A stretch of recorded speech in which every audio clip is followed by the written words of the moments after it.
Are you a sex worker looking to build a new website or a website redesign? Then you'll want to consider Fox Digital. They did a fantastic job designing my website, Stripped by Sia. If you want your website done, mention that you're a listener of the show at foxdigital.design for 20% off. Tell them I sent ya.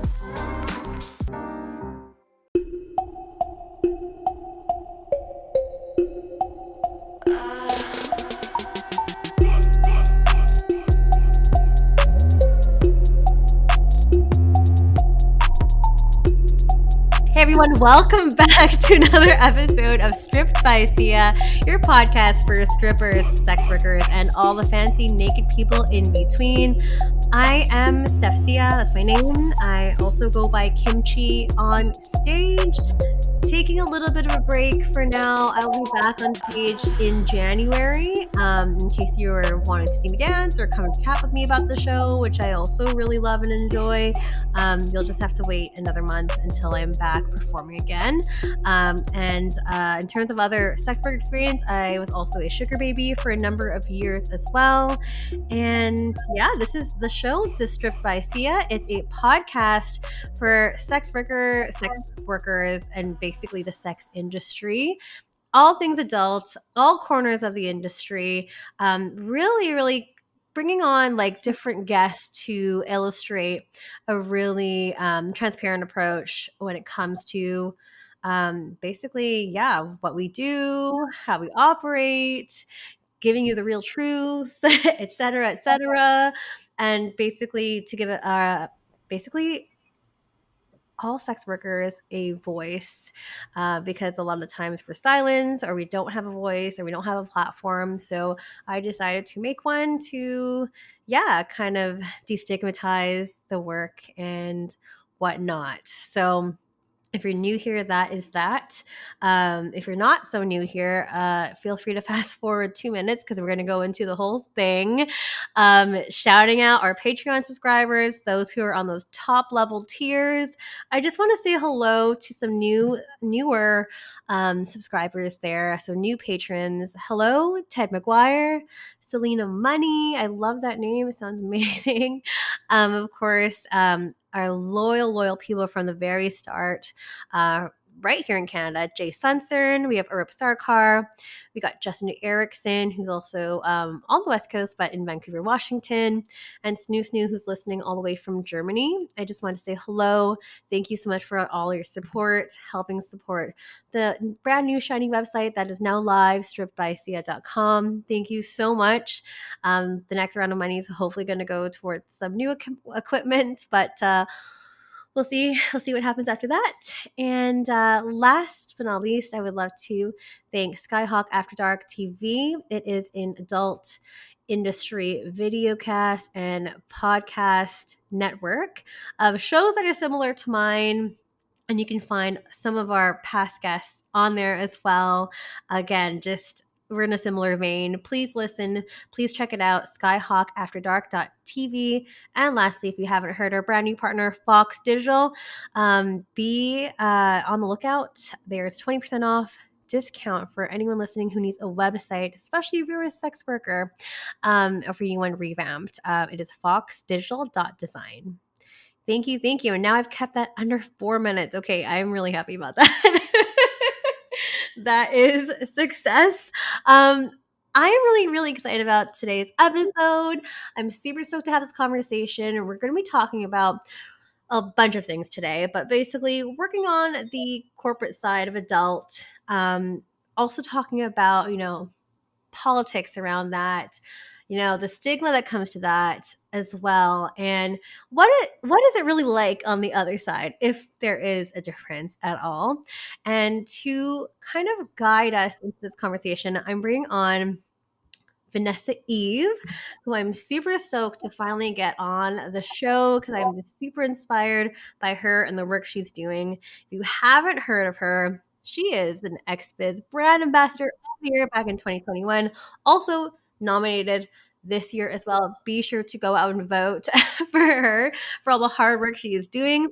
She's a director of talent recruiting and also director of community relations in North America for Streamate network, which you may or may not have heard of, but one of the biggest camming platforms there is on there for private shows. So without further ado, Vanessa Eve, are you there?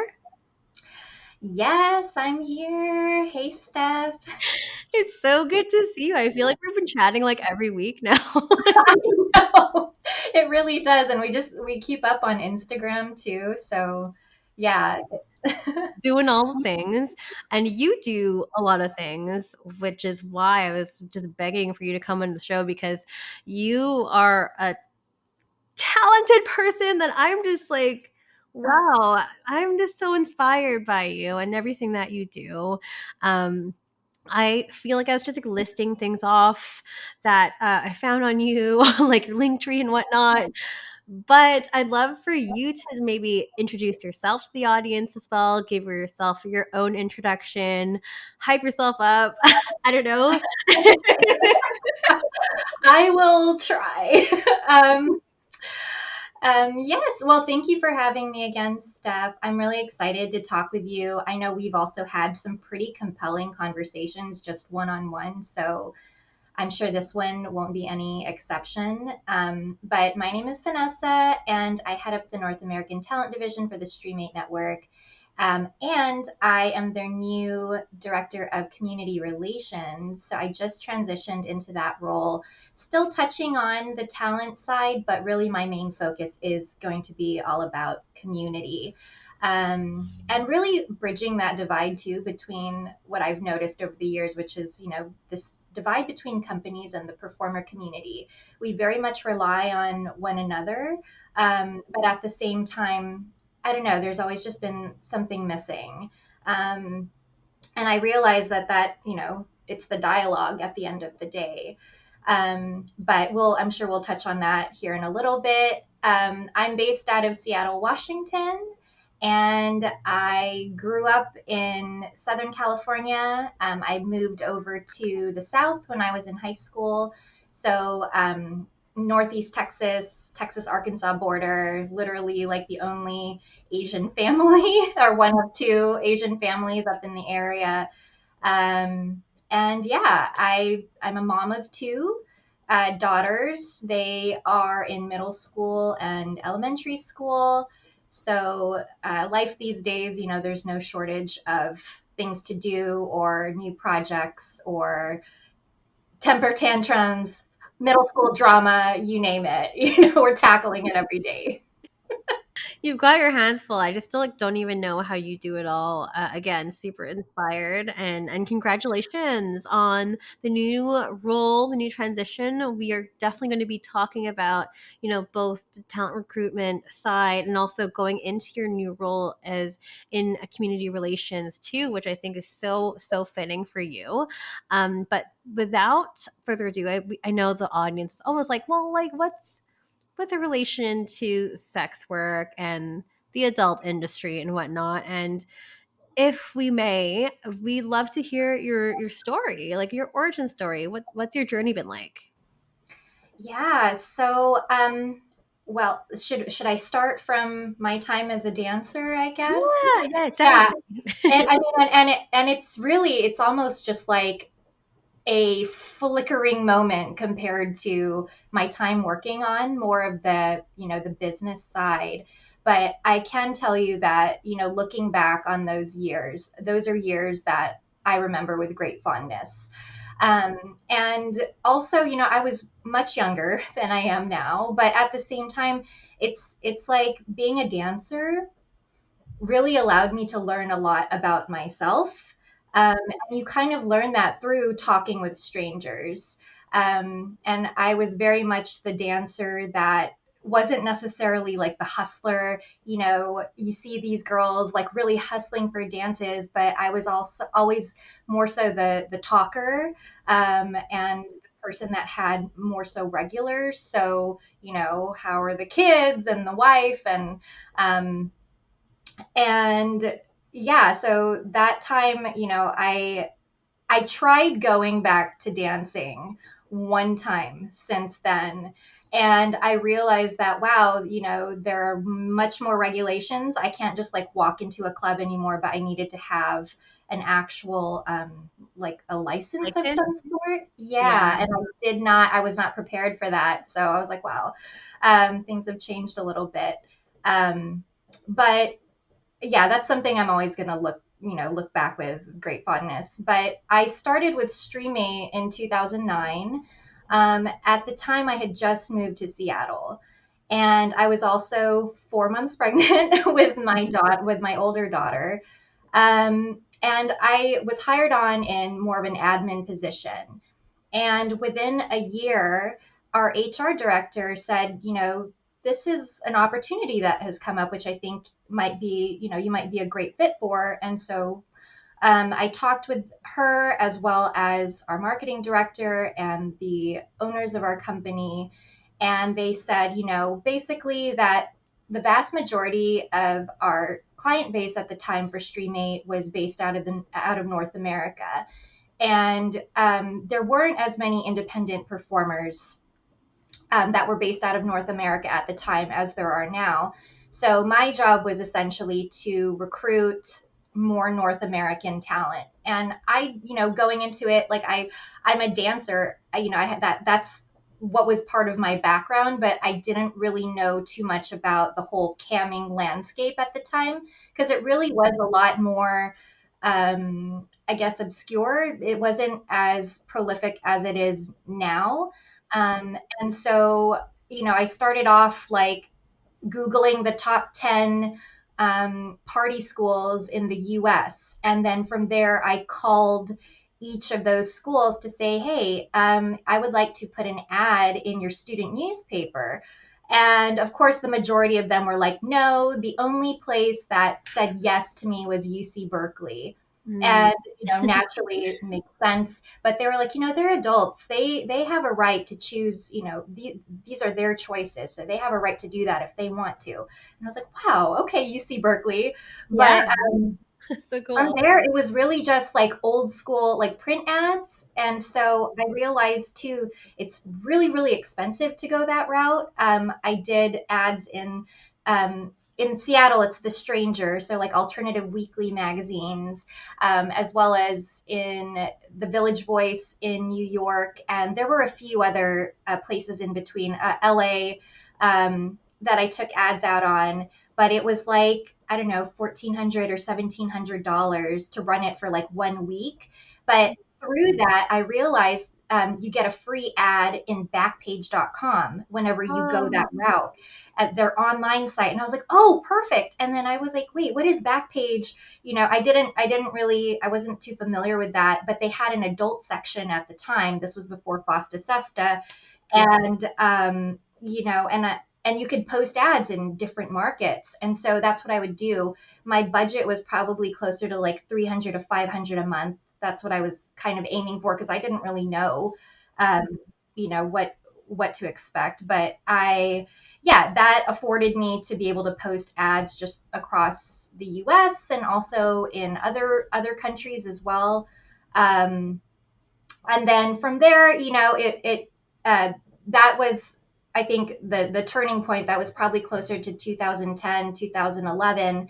And then I linked up with Sexy Jobs, and they had like a $500 or $600 a month sponsorship, and you could get your ad in like certain areas of the site.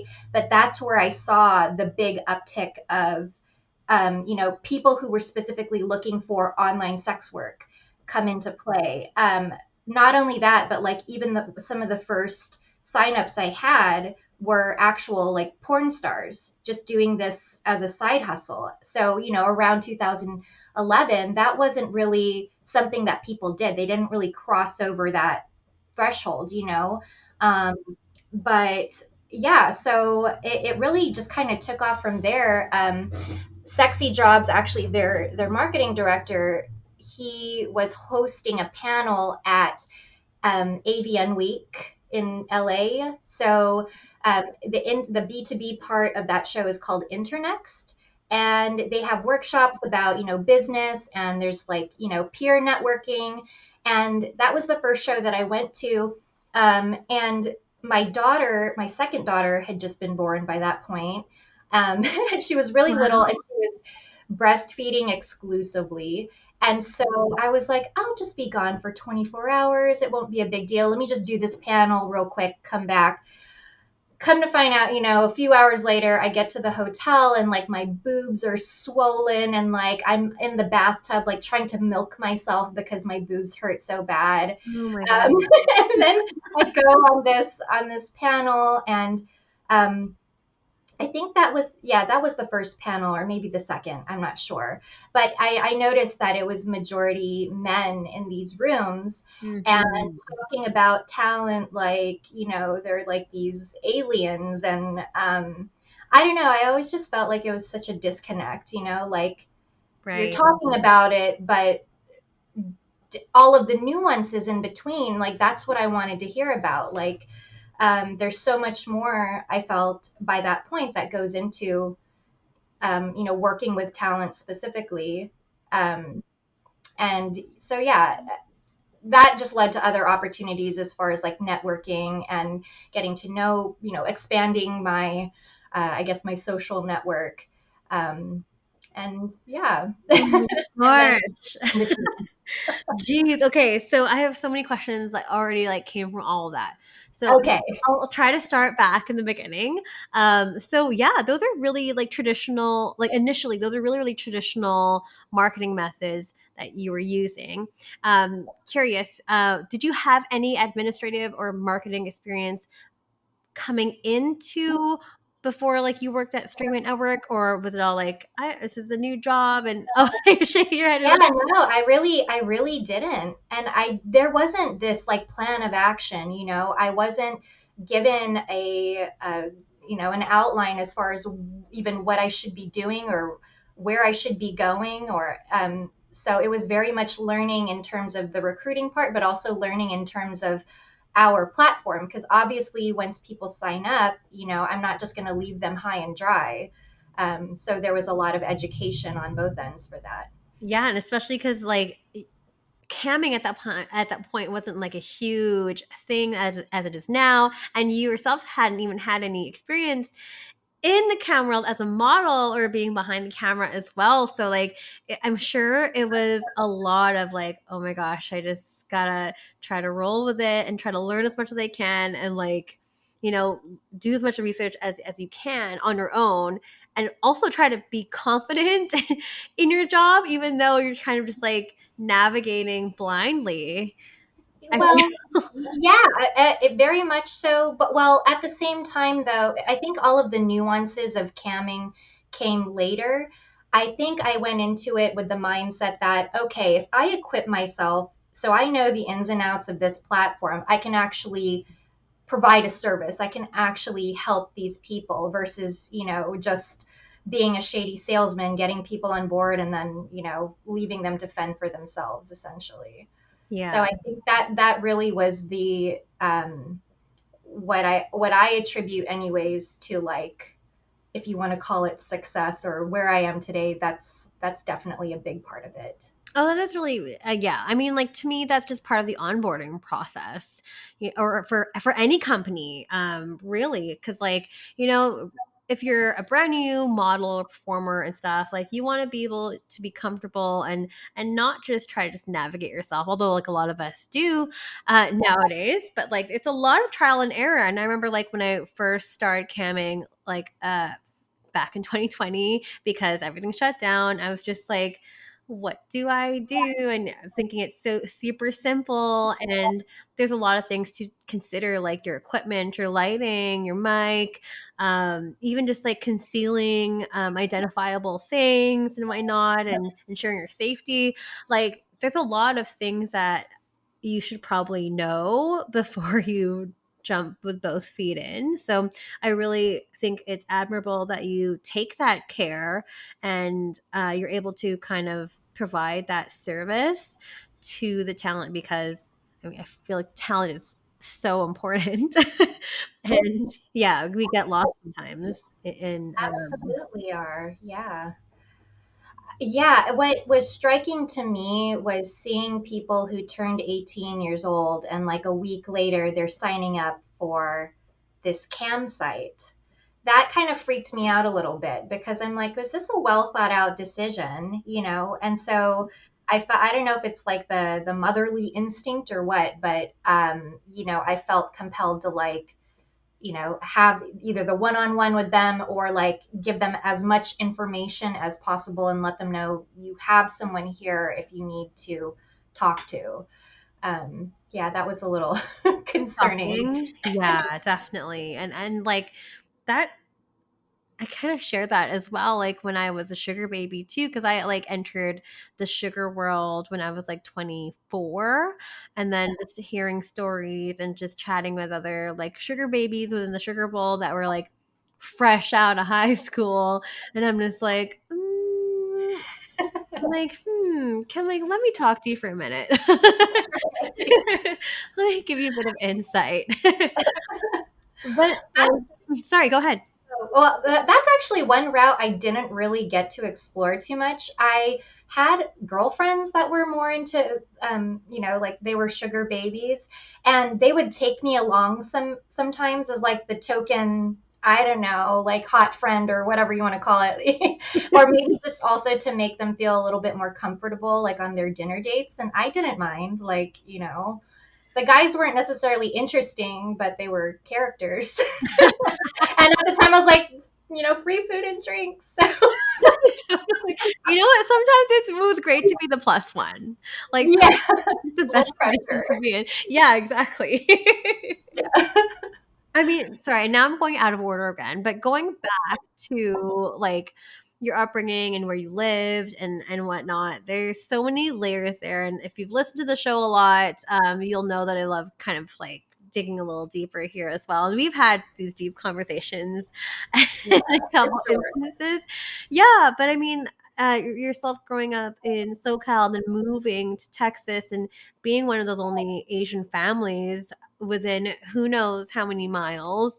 Like, how isolating was that? Or how, or not, I'm not even going to say isolating.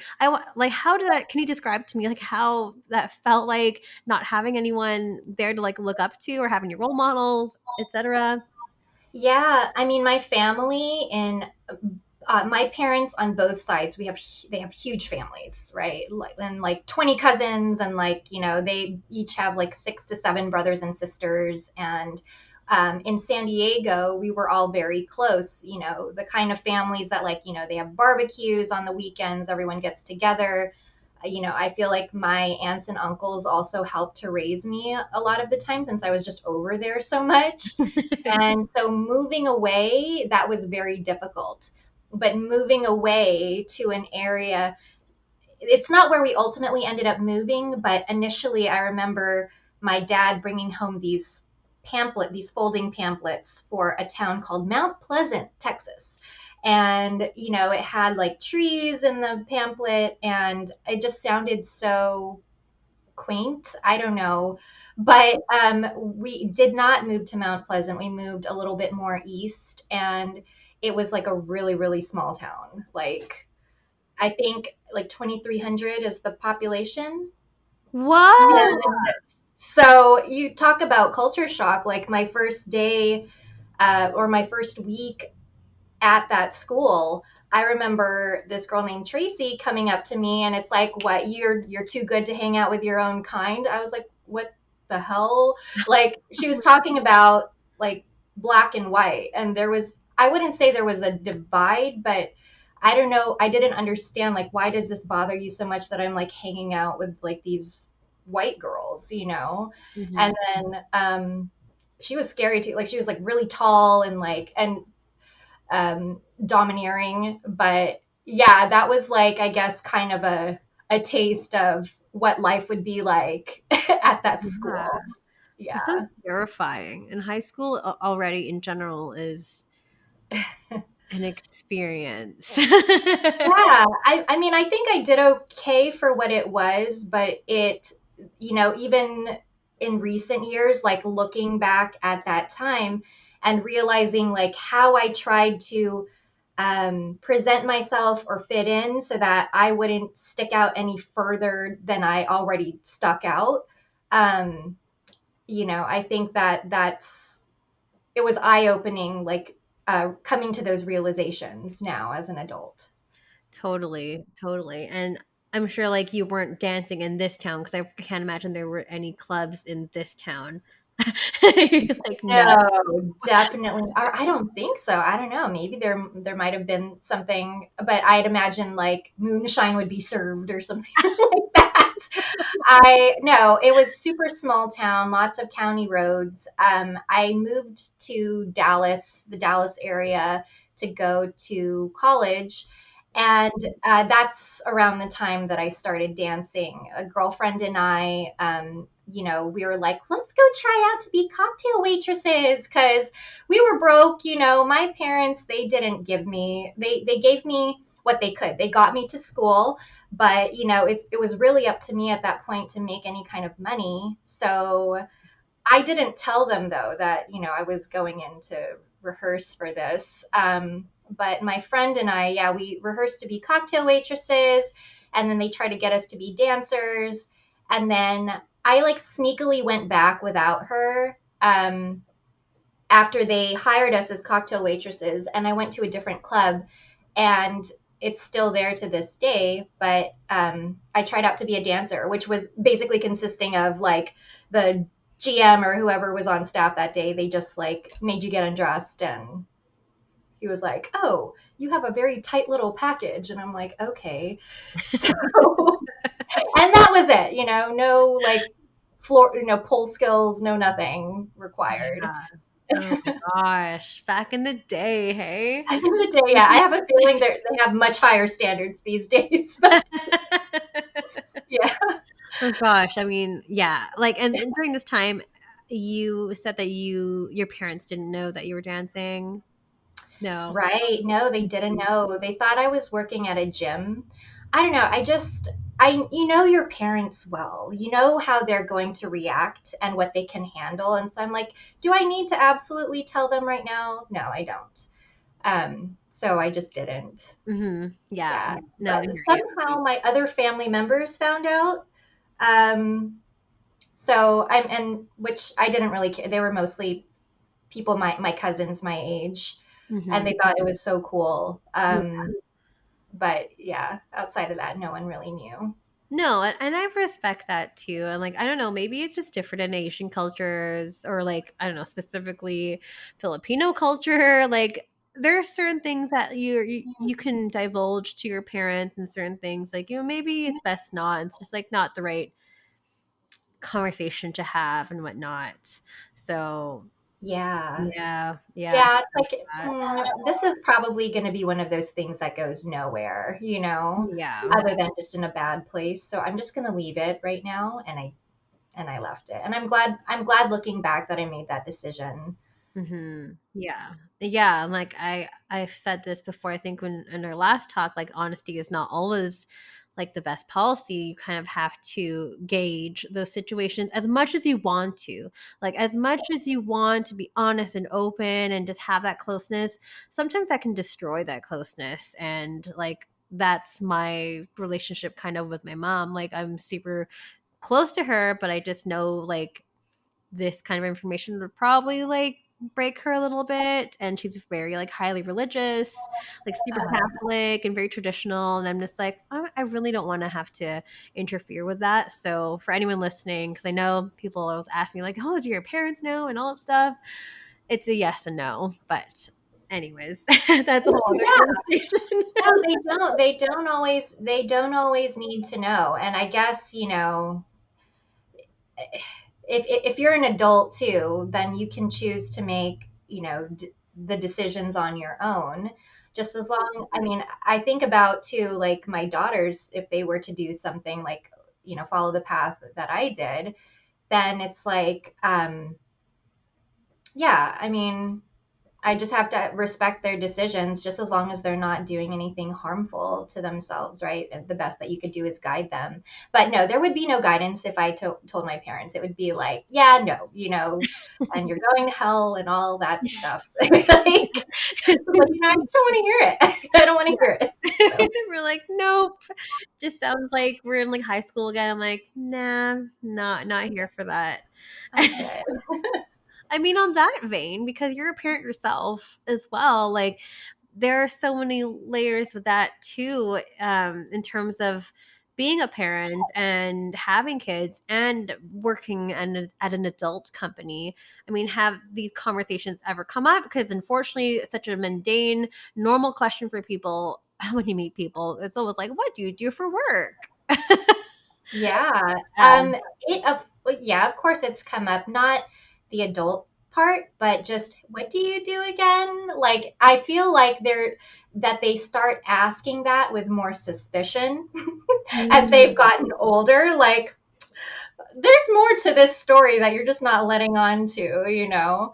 Like but no, I've definitely it seems to me like some parents in the adult space are open because I don't know, maybe they can be. But for me personally, I'm choosing to refrain from going all out with that until they get older.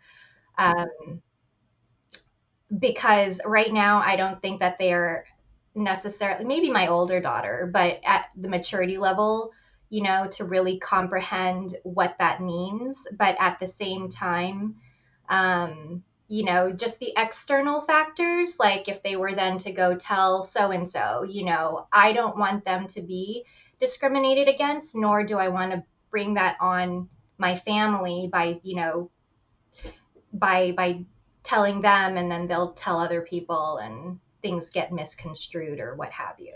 Yeah. Yeah, that can really catapult into something else too. I mean, like, and with like other parents or other adults, like, have you ever been questioned yourself in terms of like, what company is that, or like, what do they do, and stuff like that? Some of their friends, like the my kids' friends' parents that I've gotten close to, I've told a few of them, and for the most part, I think they were just mostly curious about, whoa, you know, what does that even mean? And like, I think the part about social media in particular, like working with influencers, that part I think is where they what they clung on to and they related to. Most of the parents in this area tend to be a lot older than me. Most of my daughter's friends' parents are like in their 50s.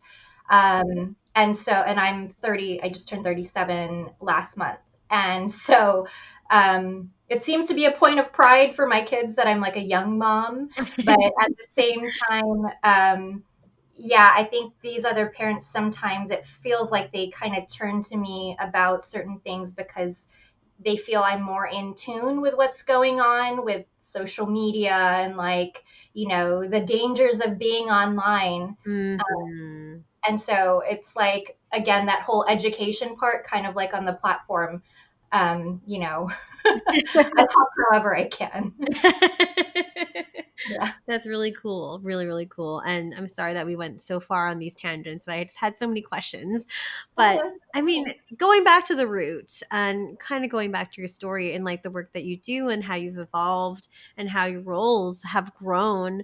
I was curious. Maybe you want to quickly like talk about like, well, one, the position that you're kind of transitioning out of, talent recruitment for adult, and then what community relations, what does that mean for those listening who might not know what those terms mean? Yeah. Well, you know, so I started in the talent recruiting side in 2010, March of 2010, and then it was only within like literally last month that I transitioned, and I didn't, you know, make a big stink of it or anything like that because I feel like what I'm doing now is basically what I was doing before. It's just a lot more focused. So with talent recruiting, that touched it, like that expanded into something. It's not just like literally bringing people on the site, but it's very much, to me anyways, about building relationships. um, and that's really, you know, I remember being at a party in Miami during like a trade show, and a person that I worked with at the time, he like was there at the party with some hot young person, and he was like, "You need to recruit her. Do your job, like, you know, like on the spot." And I was like, "This is not how I do things, you know." But no, it's like that seems to kind of be the attitude, is like, oh, you're a recruiter, you're like a shark, like a salesman. And that is like the complete antithesis of how I chose to approach any of this. Because if you think about it, it's sex, it's like one of the most intimate personal things. And to be sharing that with strangers online, that's not something I think you should really just enter into lightly. And so I've been cognizant about, the sensitivities that come along with this form of work, and the vulnerabilities, and then all of the struggles that come along with that can, not that it's all doom and gloom, but at the same time, I've seen that, and without being that person, I can empathize with that. Um, and so, talent recruiting, it turned into just opportunities to like host events or host discussions. Like me wondering, like, oh, why is this the way that it is? Why did you choose to go into this? What do you get out of this form of work, especially with so many hurdles that our industry faces, especially. Mm-hmm. um, and so, yeah, like the stuff that I did during like trade shows or panels, those are just like the icing on the cake. It really is. It's so much fun. But focusing on community, the Elevate and Tea Time, those are kind of my two babies. And I'm really thankful that,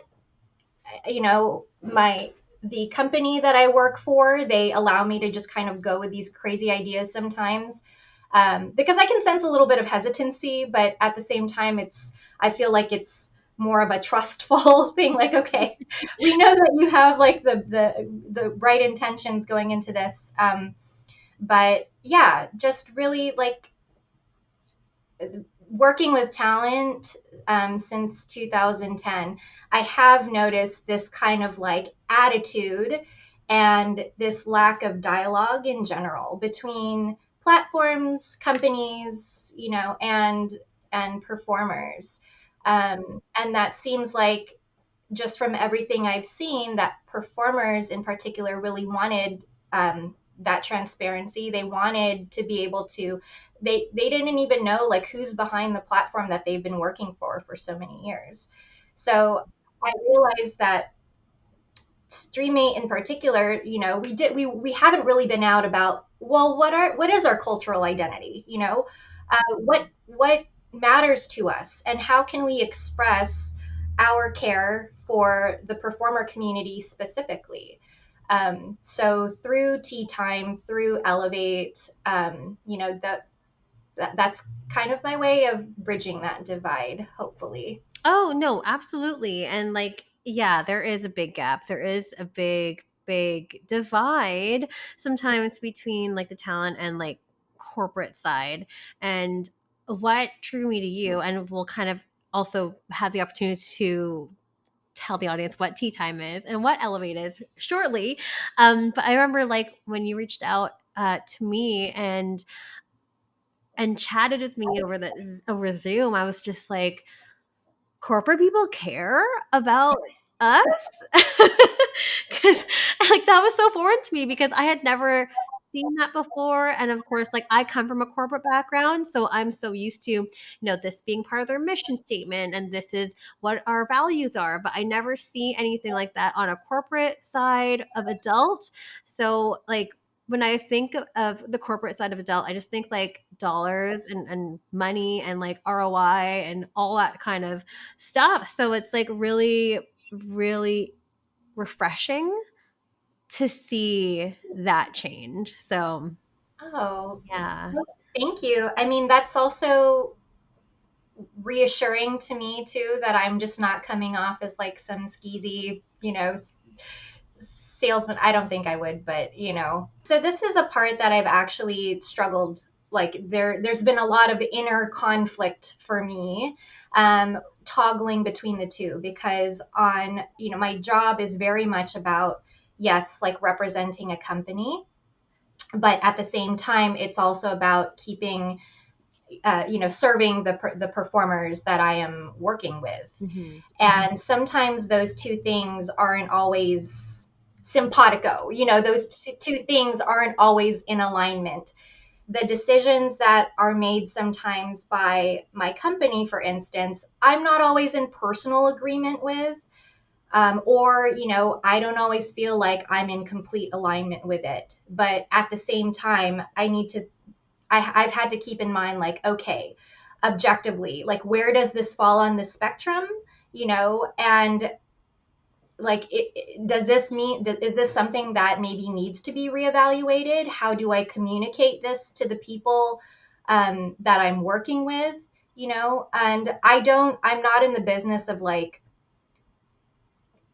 sugarcoating or concealing things. I'm also like really terrible at lying about things. So I just, sometimes things are just out of my hands, and I used to beat myself up a lot because it's like, oh, you're betraying. You're like, the inner dialogue would be like, you're betraying your, the performer community or whatever. Like, or you're like a sellout. You're selling yourself out, for the sake of corporate blah, blah, blah. And it's not a great feeling. But at the same time, I've had to learn over the years that just, you do what you can, but sometimes things are just going to be out of your hands. And I know the people at Streamate, they are making the best decisions that they can for the business as a whole, but I need to then like take that information, and it's like, okay, how does this apply to performers, and like what are the repercussions, what is the cause and effect for these certain decisions. And yeah, it's not always been easy, but I guess that's the part about working with a corporation or a bigger company that I'm thankful for, is it's been a really excellent learning opportunity to learn how to navigate through these situations where, there is this kind of push-pull relationship going on. And a lot of times I see, especially on the performer end, that there is like frustration, and there is even anger and hostility sometimes. And as someone who is like on the public facing end, you kind of absorb that because of the fact that, well, you're just associated with this company. You're just another one of those like monkeys, like that, just part of this company. But I'd like to think that not just the relationships I've built, but really just like the dialogue that I have, in particular with performers, like, if anything, that can just give them some sort of reassurance. It's like that you're being heard, that whatever you have to say matters. Obviously, I can't do that for everybody, but, when it warrants it, absolutely. So, but yeah, like, the anger, the hostility, like, I've had to learn that it's not me. Don't like take that on. I can't take all of that on. It's not, it's just the position that I'm in.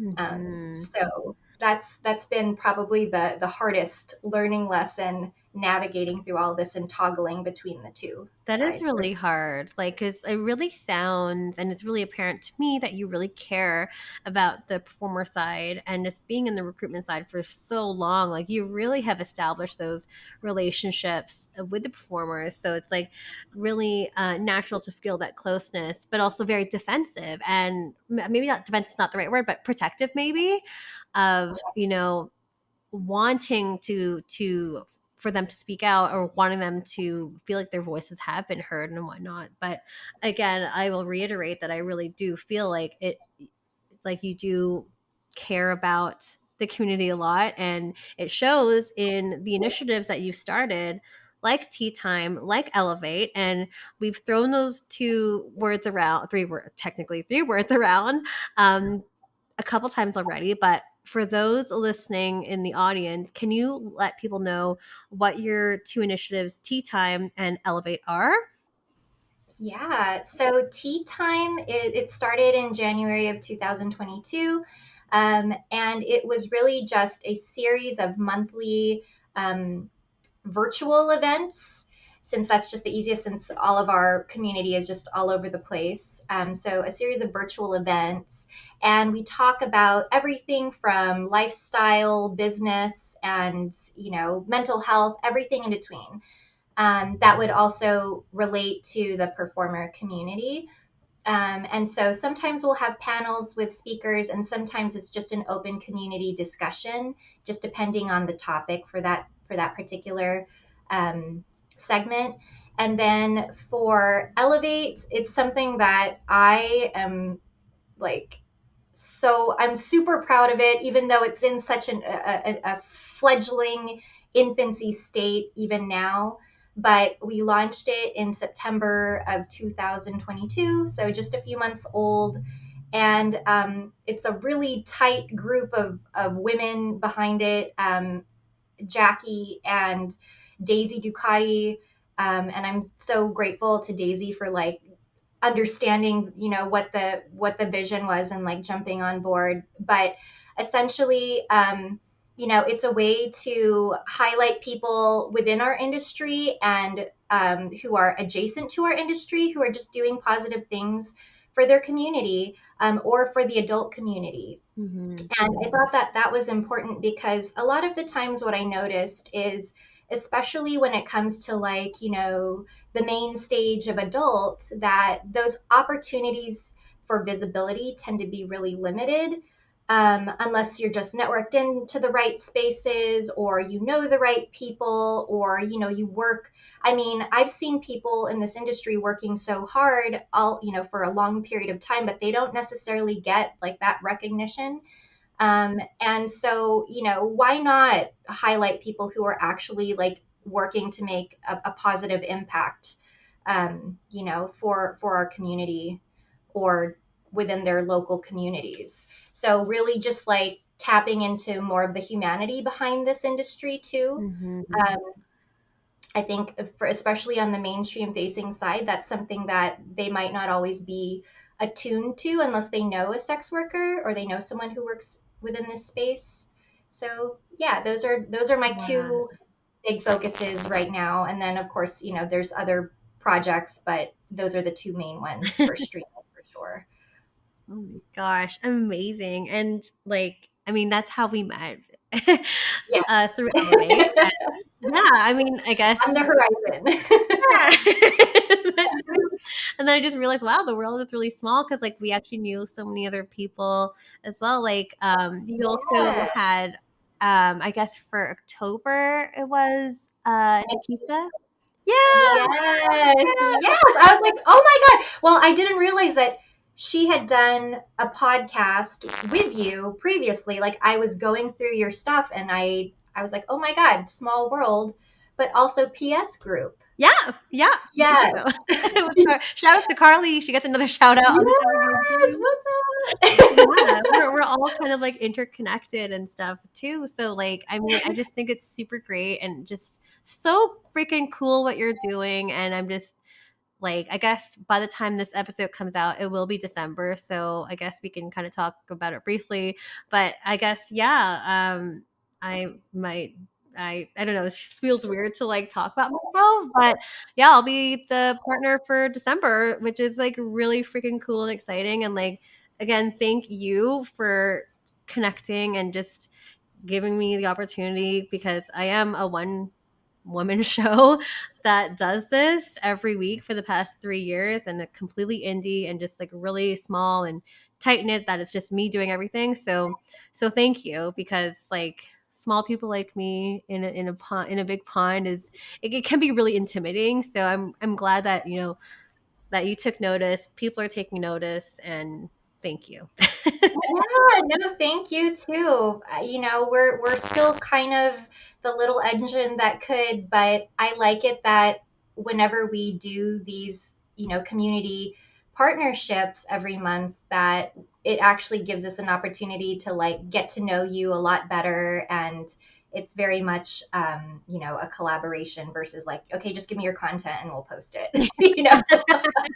Yeah, it's Like, definitely not like I that. would hope it would be a little more meaningful than that. So yeah. Yeah, I mean, again, it's super, really, like, super amazing that you're doing something like this, because as I mentioned earlier in the show, I don't see adult companies doing anything like this, or if they are, I just haven't heard anything about it, and I just really feel like it would be a great way to elevate themselves too, as a platform, if they were able to do and kind of uplift with this kind of initiative. So I hope that more companies will follow suit, because I think what you're doing is, like, you're really paving the way and making a difference. So yeah. That's the hardest thing though, is like, I want to, and this is something that's come up in conversation too. It's like, I want to like make it the best, but at the same time, it really is just like the three of us ladies. And so I think we're doing a really great job.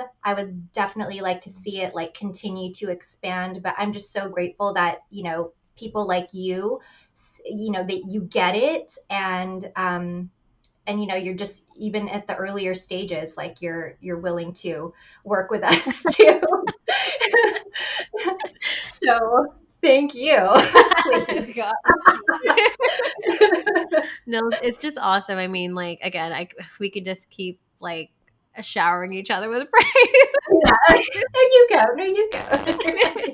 But and also tea time too, because like tea time is also really great. I've loved the conversations that you've had, and if you haven't got a chance to listen, I could post a few links in the show notes below, so you can kind of get a taste for what these conversations are about. And I really enjoy them because I really kind of dig deeper, and it's not so service level, and it's really like a nice intimate conversation, tackling some hard truths, or having tackling some challenging issues and whatnot. So yeah, we Yeah. need to have more of those conversations because they affect us so much.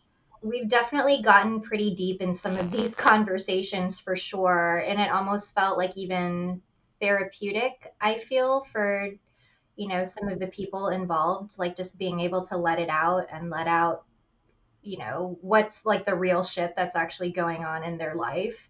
I appreciate it when people can like open up like that. Yeah. So definitely, just keep at it. Well, I'm really excited to hear more of your upcoming projects. You'll have to definitely keep us posted. But I think it's the part of the time in the episode where we answer user and like fan submitted questions at this point. So we'll kind of get into it. And we've got some really great questions here as well. So this one comes from Galigo Smash on Instagram. They are writing in, what surprised you when you started working for an adult company? And I guess more so on the exec side. What surprised me was, I don't know if this was a surprise, but it might be a surprise to other people, that it's super like regular schmegular normal office, like very boring. And it looks like an office. Well, whenever we were working in the office anyways, most of us have gone remote since the pandemic, but yeah, it's pretty boring. It's regular people. No surprises there. No. Oh, well, because it's a tech company, really. So this particular company, and so a lot of developer types, kind of thing. Yeah, not so. I guess glamorized as probably people would assume Yeah, if you're working in the adult industry. exactly. Next question came from Twitter. So, and we kind of talked about most challenging part, but what was the most challenging part of your transition into the corporate side of the adult industry, and how did you work through / overcome it for the best? How did I work through? A challenged, well, I wouldn't say it's a transition, only because like whenever I was dancing, it's not like those two things were back to back, it had been a few years. And but yeah, I would still say, like, what I mentioned earlier, the toughest part is really just toggling between the two, you know representing a company and their messaging and all of that, and assuming, because like as a representative, as an individual representative, everything that company stands for, that's what people tend to see in you. I guess if they've never met you, or they just don't really know you like that, they just assume that, you're this like extension of a company, but they don't necessarily see you for you. So I think that part is personally, what I struggled with, is not being seen as an individual who happens to work for a company and is like trying to do this job and make these two things work together harmoniously. Right. Yeah, I guess it's just like the affiliation, and people see the sticker and the label of like, okay, she works for this big corporation, and you don't have any kind of individuality or personality or anything like that. Right. Yeah. And you take that on for better or for worse, like whatever they just assume about that company. Like I don't know anyone that works at Target or Costco.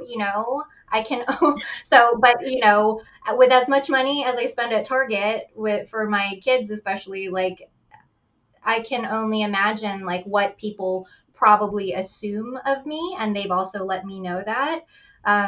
But I really can't like internalize that and beat myself up about it, No, because no. there very much is like a separation too. Good. And there has to be a separation too, like not being able to take that work home with you, and can't take everything so personally, right? So Yes, yeah. And those are the types of things I don't think that you can necessarily like just train people up on, but those are the kinds of things that you need to learn through just experiences, just being thrown in the fire. At one point, I don't know how, but at one point I was handling Streamate's Twitter account, which was like, you talk about, we know Twitter now, but it was still kind of the same back then. Like people will just like let you have it if things are not working the way that they need it to work. And it's like, on one hand, yes, I get it and I understand the frustration. And then you do the steps that you can to, at least make sure that this is reconciled sooner than later.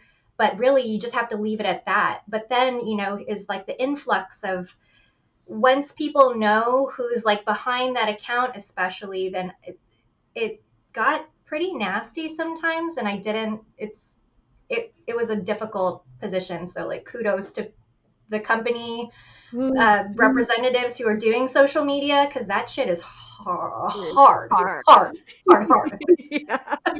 I mean, honestly, any kind of like customer service role is hard. And that kind of relates to sex work too, because a lot of our work is like nourishing and maintaining those relationships and trying to keep people happy and our fans happy too. So like we can, we can get the brunt of it sometimes too, in other different ways. Yeah, people will just say anything. They're empowered to say anything online without regard to like, who's absorbing that on the other side. Not that I would have, expected any kind of sympathy or whatever, it's not that. It's just, it was a lot to take on. Yeah. Absolutely. Yeah. And then the last couple questions here. I guess this kind of goes in with our conversation as well. This also comes from Twitter. When it often feels like corporations and sex work don't listen or support the sex workers that work for them, how do you balance having been on each side? Is it hard to make the switch to prioritize corporate needs over the human needs? It's kind of an assumption, I think, that last bit of it, like, because it's basically insinuating that I am that is what I'm doing, which I don't feel like that's what I'm doing, because at the end of the day, everyone has the ability to make their own personal choices and what works best for them.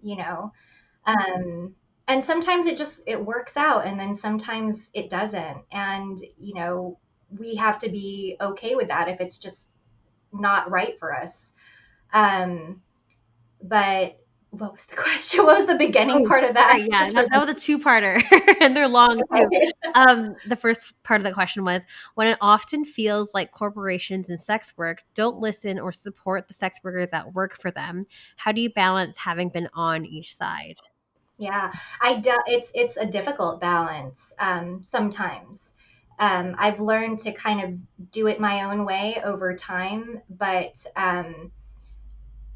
yeah, I feel you on that in terms of like not, and that's the sentiment that I feel like I've gotten a lot over the years is like you don't feel heard, you don't feel a part of this process, yet these things are like being built out for you without you being involved in the process. And I've seen that, and I don't disagree. It's a very valid thing. I think that just across our industry is that performers are not involved in these decisions.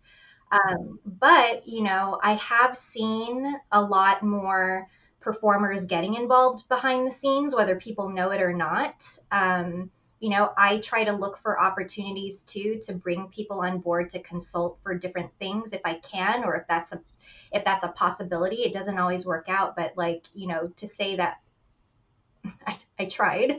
Um, but no, I think that it's becoming a lot more of a normal practice to get performers involved because companies are realizing just the value in that kind of feedback and all of these nuanced things that they might have overlooked, payment,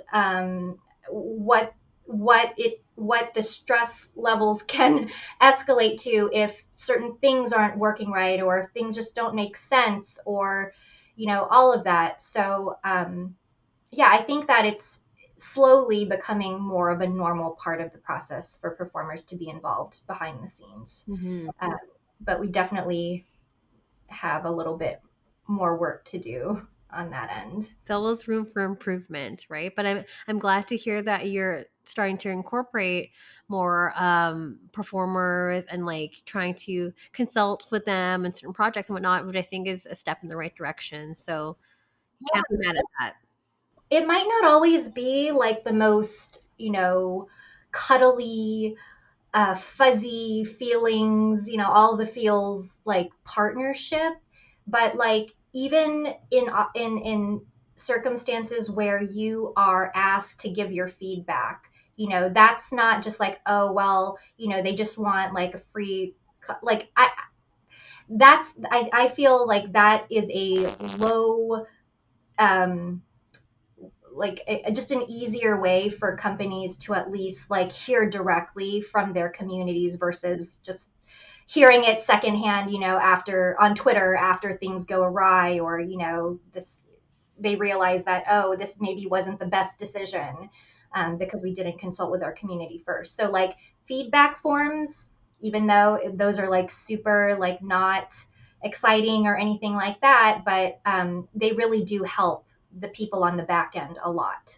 There you go. So fill out those forms. Don't just press submit. Get your Yeah, word. people are paying attention, believe it or not. So I mean, they don't always like, the wish list of things. It might not always make sense or maybe not make sense right away, but though there are always things that are taken into consideration. So just keep that in mind anytime that you're asked for your feedback. Amazing. Well, that is all we have time for today. Vanessa, thank you so much for coming on to the show today. I'm really glad we had this conversation. I really hope this gives people a bit more insight on like your day in the life, working on the exec side. So, but before I let you go, where can we find you? You can find me on Instagram and Twitter at its Vanessa Eve. And if you're on XBiz, then check out my XBiz profile too. Just go to xbiz.net and search for my name, and we'll be able to connect there as well. Perfect. And don't forget to vote for Vanessa as well for Brand Ambassador of the Year on XBiz. I'll be sure to pop that link in the bio as well. And for everyone else listening at home, if you want to get in contact with me, it's Stripped by Sia on Instagram and on Twitter. My new website is out. It's www.strippedbysia.com. And if you are interested in supporting the podcast in any way and in terms of like financially, you can become a Patreon subscriber. It is patreon.com/strippedbysia. And be sure to check out Elevate, where I am, I guess, the brand partner for this month. Yes.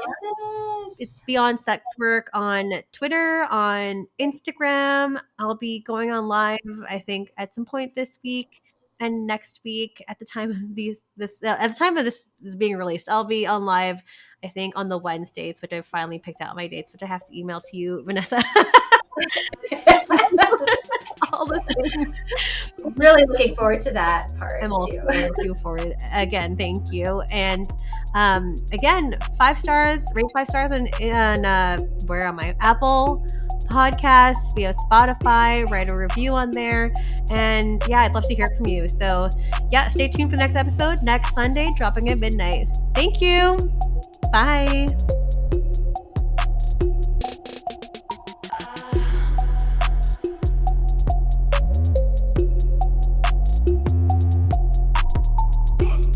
You're listening to Stripped by Sia, hosted, produced, and edited by Steph Sia.